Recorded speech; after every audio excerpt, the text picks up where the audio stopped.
Surgery లేకుండా sciatica, spondylitis, frozen shoulder కి కేవలం 45 నిమిషాలలో నొప్పి లేని అత్యాధునిక చికిత్స ప్రాణ పెయిన్ క్లినిక్. ఆ కుంభమేళాలో లుక్ మ్యాటర్ లో జరిగిన ట్రోలింగ్ కి చెక్ పెట్టే దిశగా పవన్ అడుగులు ముందుకు వేస్తున్నాడు.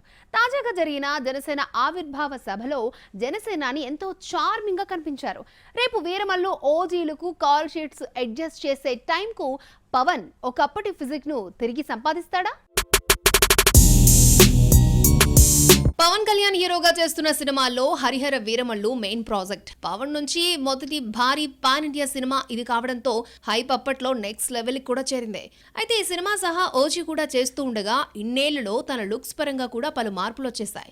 రీసెంట్ గా అయితే కుంభమేళా నుంచి బయటకు వచ్చిన ఫోటోలలో పవన్ లావ్ అయినట్టు క్లియర్ గా కనిపిస్తోంది. దీంతో నెటిజన్లు పవన్ లుక్ విషయంలో బాడీ షేమింగ్ చేశారు. తాజాగా పవన్ కొంచెం స్లిమ్ లుక్ లో కనిపించి అందరినీ ఆశ్చర్యపరిచారు. తన పార్టీ మీటింగ్ లో పవన్ జాలైన్ కానీ బాడీ ఫిట్నెస్ కానీ మునుపటిలా కనిపించలేదు.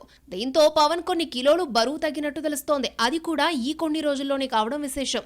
ఇప్పుడు పవన్ ఫ్యాన్స్ రెట్టించిన ఉత్సాహంతో ఉన్నారు. తమ పవర్ స్టార్ సినిమా సెట్స్ మీదకు వెళ్లేసరికి సరికొత్త లుక్ లో దర్శనమిస్తాడని నమ్ముతున్నారు. వీరమల్లు ఓజీలతో పాటు ఉస్తాద్ కు పవన్ డేట్స్ కేటాయిస్తాడనే ప్రచారం సాగుతోంది. అందుకోసమే ఈ లుక్ కసరత్తులు ఇంకొక 2 నెలల పాటు కొనసాగుతాయని, ఆ టైంకు పవన్ లుక్ పరంగా సాలిడ్ గా మారతాడని చెప్తున్నారు.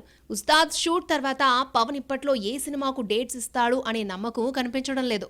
అందుకనే పవన్ ఫ్యాన్స్ తమ హీరో చేతిలో ఉన్న 3 సినిమాలు తమకు కీలకంగా భావిస్తున్నారు.